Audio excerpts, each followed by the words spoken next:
Super Thursday! Woo! We're gonna be kissing some ass today. There it is. Yeah, that's just start. Just go with it right off the bat.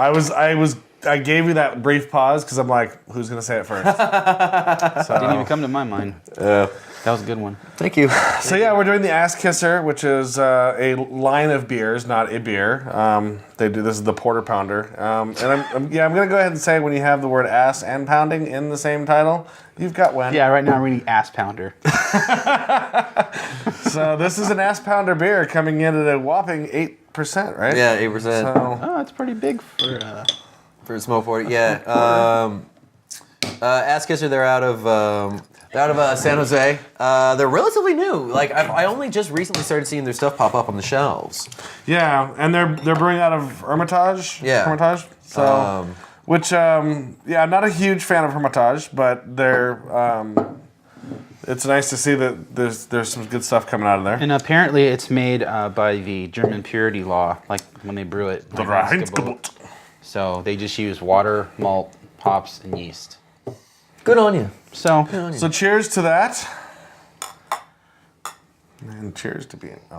See, I'm not even gonna go there. see, right off the bat, I know that we had one before the show just to kind of test it out because we'd never had anything from these guys, but I got chocolate like on the nose quite a bit. Yeah, a lot of chocolate. I got some smoke, but I mean, it's like I think the chocolate maltiness of it, it's nice, and you get a little bit of smoke in the back. I think I'm getting a little bit more smoke than you do because I get. Shut up. Dirty smoker. Just because you quit Dirty like smoker. a week ago. Two. Oh, dude. Beer But tastes no, so I do. much better. I can imagine it does. And now I feel ashamed of myself. Thanks. Yeah, no, I'm actually, I say that only because I'm in the middle. Literally. Also in the fact that I also get more, like to me, the chocolate and the smoke blend together really well. Oh yeah, that too. So I mean, neither one of them is overpowering the other in my opinion. But I do get a lot more chocolate off this than I expected. Yeah, that's pretty much what I would say too. Whenever I hear smoked anything, I expect to get a significant amount of smoke. Schlenkerla. Yeah, I'm glad you said that because I wanted to say that I never can pronounce that beer right. Schlenkerla. Yeah, so that's that. I had that beer. That was my very first smoked porter ever, and I didn't even know what it was because it's not a smoked porter. It's just a smoked beer. Smoked lager, yeah. There's a few of them. But. And I felt like I was drinking charcoal. And just because I didn't expect it, it was way overpowering, and I was just like, it's another one of those beers where it's like back in the early days when I didn't really know what to expect. I was like, worst beer ever, and just like threw it away. Well, it's funny because I mean it's like the first time you drink coffee or or IPA too. I mean if you don't expect like the bitterness, then it hits you in the face so much, and you kind of have to like let that meld with everything else to kind of like get the full effect, So yeah, it's the same thing, especially the Schlenkerla beers, man. Like it's like bacon fat. This is a good example of what I like in a smoked beer. It's just got a little bit. I mean, if it was a little more than this, I'd like that too.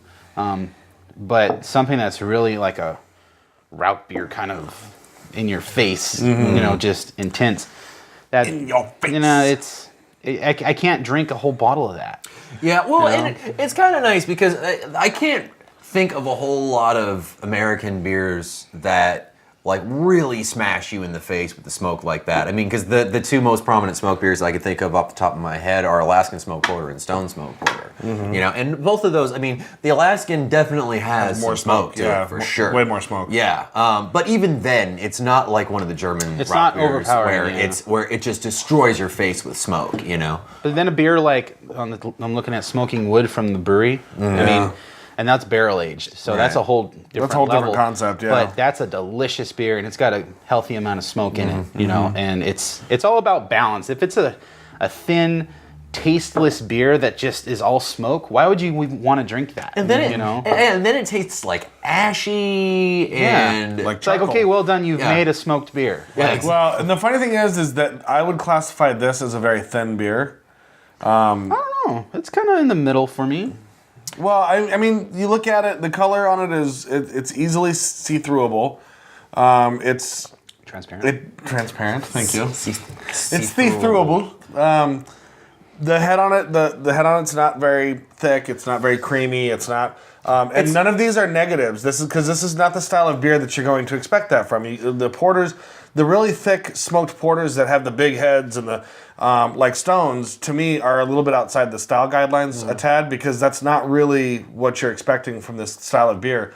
I think it adds to it for sure, but because these guys are Reinheitsgebots and doing it by the numbers, they're going to get this thing, and it really helps make it a clean, easy drinking beer. Well, even sticking with that's within this style, the German purity law, you could still mess up a beer and make it taste like crap, but you still follow. I think you have more of a chance of messing it up because you don't have anything to hide behind. A smoked porter, though, what are you going to put in it to? Actually, because outside of those guidelines to kick it up. I mean, maybe in the brewery's case they put it in a barrel, or whatever else they added to it. I wonder if the whole smoked thing. Well, I guess it would have to, because it's still malt. I mean, you're treating the malt, but it's still malt. There's nothing that says you can't, sour your mash or smoke your malt or whatever. It's still smoke your malt. Sour your mash, smoke your malt. Sounds like a really bad habits of brewers. You need a third one. You know what I mean? Sour your mash, smoke your malt, age your hops. There you go. Nice. That's my reggae trilogy movie. What? Sour your malt. Your reggae trilogy movie? Is there another reggae trilogy movie that I'm missing out on? Mm-hmm. You are. I'm not going to tell you about it either. So, are you sure you're missing out on it, or are you? Not necessarily. I'm really not missing out on much, am I? No, not really. Yeah, honestly, going back to talking about like the texture of the beer, the only thing that kind of gives me the impression of thinness is that it's pretty light on the carbonation. Mm-hmm. You know what I mean? I could use a little bit more bubbles, which I think would kind of fluff it. Bubbles! This brings up another question. I wonder if they traditionally carbonate it. Oh, that's true. Because you can't add CO2 to your finished beer under Reinheitsgebot. Well, it's actually funny because, you either have to bottle condition, or another thing that some German breweries do is as the beer is fermenting, they'll collect the CO2. Well, you basically close your fermenter. And they'll actually like reclaim the CO2. Oh, and then pump it back in. So technically they're not adding, they're just... I think that's kind of a loophole way. Exactly, it really is. But I was going to say that German brewers who are doing that loophole. But technically, I guess when you get down to it, I mean, it's cool to say, and I'm not hating on them following Reinheitsgebot, but it seems like more of a pain in the ass than it's worth. Yeah, well, but at the same time, maybe you do get a more traditional product because you're sticking to traditional ingredients. We talked about Camera last week and how Camera started out as a good thing and kind of went somewhere else. And I kind of look at the same thing with the Reinheitsgebots. Like, when it was brought out and put in place, it was a necessity, it was a necessary thing, it was a good thing.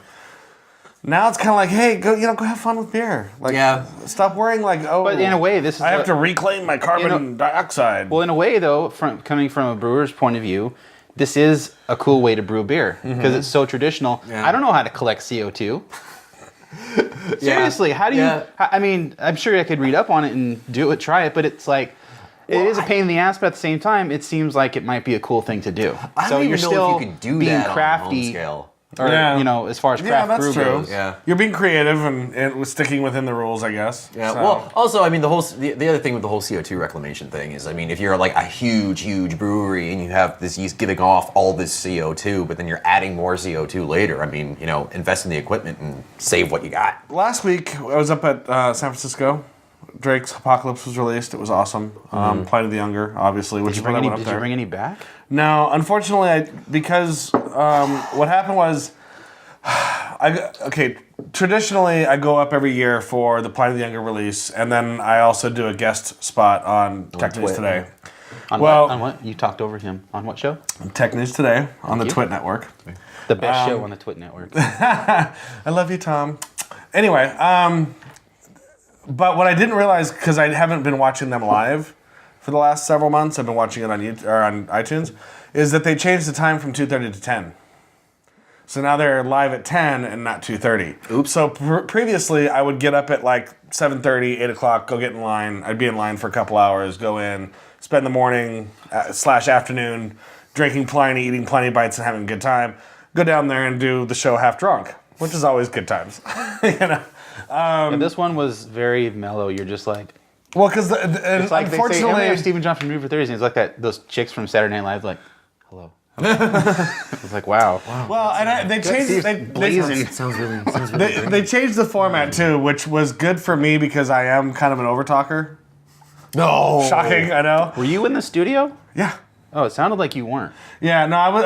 But what it is like they no longer just everybody does their own talking and whatever.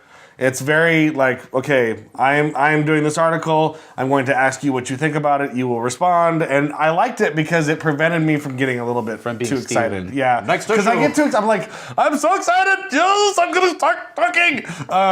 So it kept me from doing that. But yeah, and also because the whole time I was sitting there, I'm like, the line's getting longer, the line's getting longer, the line's getting longer. So by the time we got back up to Santa Rosa, it was 11:30. So you're saying Tech News Today ruined your day? No, it was worth the extra effort to be a part of such an amazing show. Yeah, yes, I would do the same thing. Although I would have way less to say than you because half the shit I know nothing about. So so we got back up there at like 11:30, and the line was down 2 blocks to the corner. Like you do. And I was like, this isn't so bad, I guess.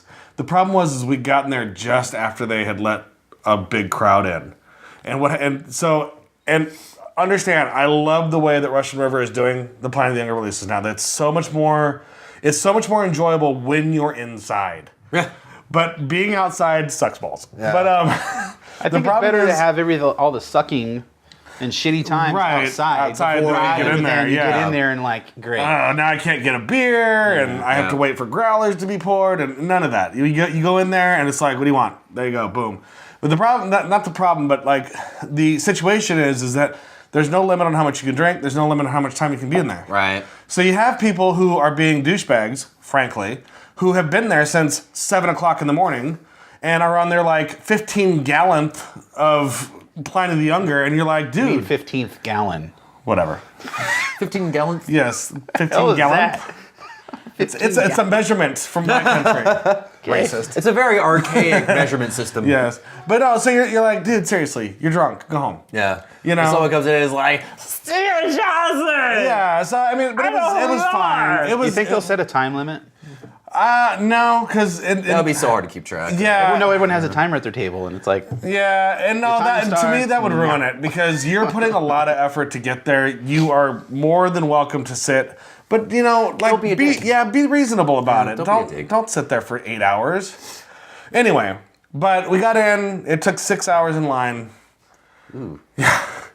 So, which is bringing me back to the original reason why I'm telling this is I didn't bring any drakes back because by the time we were done, I had to go directly into the city to meet up with people.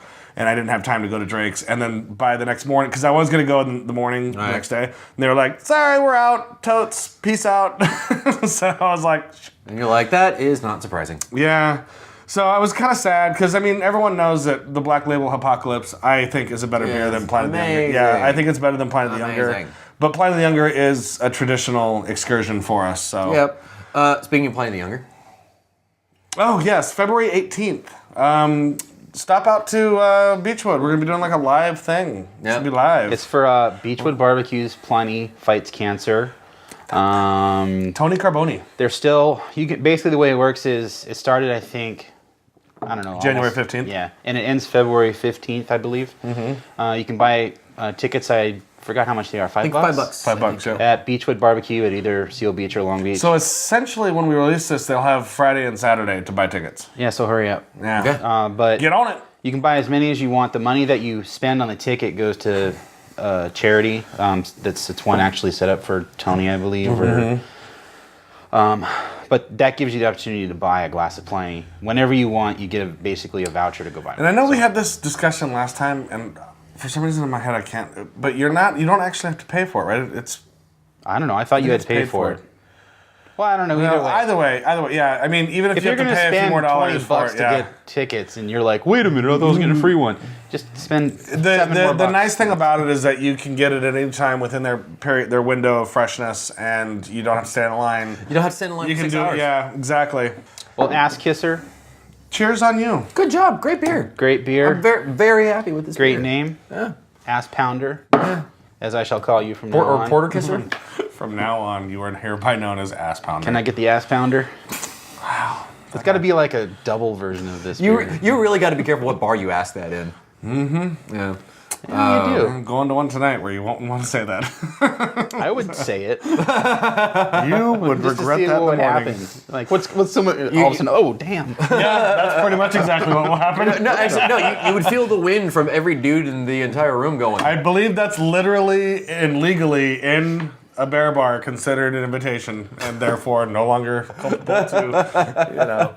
You literally asked for it. Yeah. So, anyways, yeah. Cheers. Stay safe and drink beer.